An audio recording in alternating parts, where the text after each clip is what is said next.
My greetings to everyone. There are signs that when you see them, you will know that ancestral spirit is after your life. Especially most of us that their ancestors worshipped idols or worshipped the spirit of their forefathers. Number one, most people that their parents worshipped idols always experience disappointment.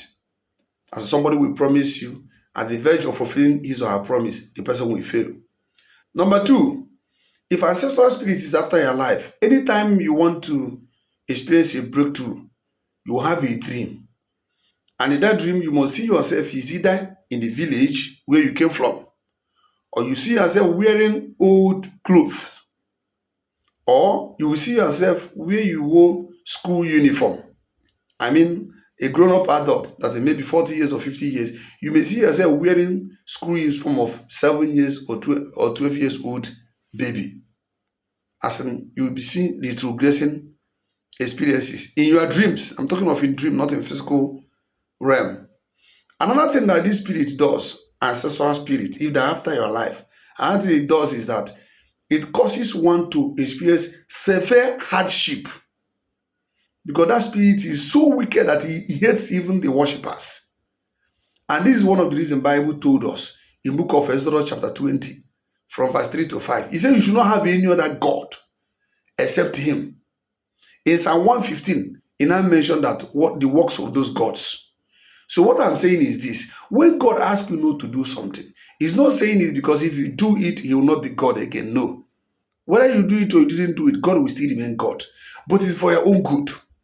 Majority of people that are suffering, even when they travel abroad, even when they stay in their husband's houses, even when they go to different places, why majority of people suffers is because the spirit that their ancestors served want them to come back and serve them.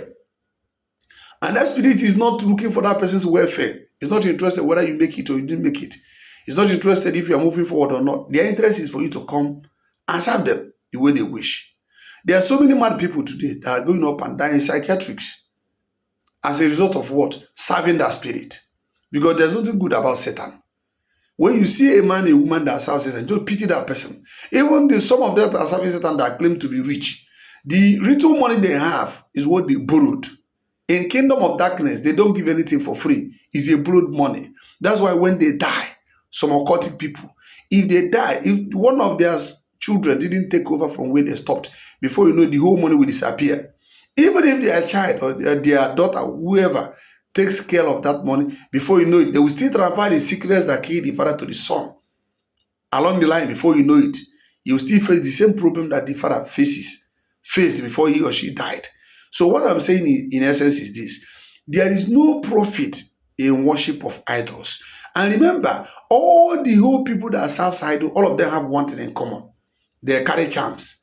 If you look at Boko Haram, they carry charms. Bandits, they carry charms. Native doctors, they carry charm.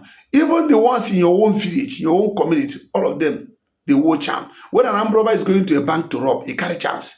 When they go to different places, even the one that is duping people or doing all sorts of things, all of them, they have one thing in common. What is it? They produce charms. They believe that charms is the only thing that can protect them because they know that they don't have protection from God. Anyone that is into this idolatry worship has no protection from God. If you experience some of the things that I have mentioned, some people, they even experience miscarriage. Some is confusion. They hardly concentrate on one thing. They do this before you know they will leave it. They do it before you know they will leave it. And when they go up and down or go to some of the agents of darkness, they will tell them that the spirit of your ancestors want you to come back to serve them. The irony part of it, never you for any reason trying to serve them. If you try to serve them, that is another problem that you are bringing upon yourself and your own unborn generation because they must serve. And some of this spirit, why they disturb you so much is because of the promises that were made to them by your ancestors that served them. Can't you come to Jesus today, break that covenant and move on and be a free person and determine to follow God? Come rain, come shine, and God will bless you in Jesus' name.